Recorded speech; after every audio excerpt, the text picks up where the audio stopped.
ഈശോമിശിഹായ്ക്ക് സ്തുതിയായിരിക്കട്ടെ. ഞാൻ പീഡിതനും വേദന തിന്നുന്നതിനുമാണ്. ദൈവമേ, അങ്ങയുടെ രക്ഷ എന്നെ സമുദ്ധരിക്കട്ടെ. സങ്കീർത്തനം 69 29 വാക്യം.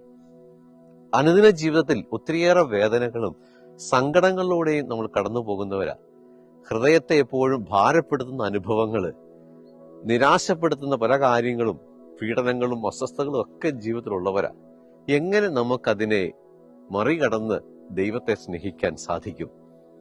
നമ്മുടെ ചിന്തകൾ എപ്പോഴും ഈശോയുടെ രക്ഷയെക്കുറിച്ചും അവിടുത്തെ ദൈവരാജ്യത്തെക്കുറിച്ചുമുള്ള ഒരു അനുഭവം ഹൃദയത്തിൽ കാത്തു സൂക്ഷിച്ചു കഴിഞ്ഞാൽ ഒരു ധൈര്യവും ഒരു സ്നേഹവും ഒരു വിശ്വാസവും അവനിൽ വളർത്തിയെടുക്കാൻ സാധിക്കും. അങ്ങനെ ഈ വേദനകളും ഈ സങ്കടങ്ങളിലൂടെ എല്ലാം കടന്നു പോകുമ്പോൾ കുരിശുമരണത്തിലൂടെ കടന്നുപോയ ഈശോ നമ്മളെയും പഠിപ്പിക്കുന്നതാണ് ഒരു ഉയർപ്പ് ഉണ്ട് എന്നുള്ളതാണ്.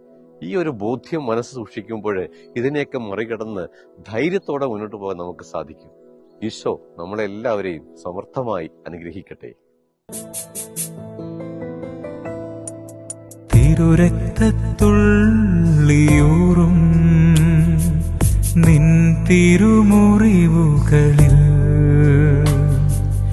എന്നെ എന്നും മറക്കണമേ. തിരുരക്തത്തുള്ള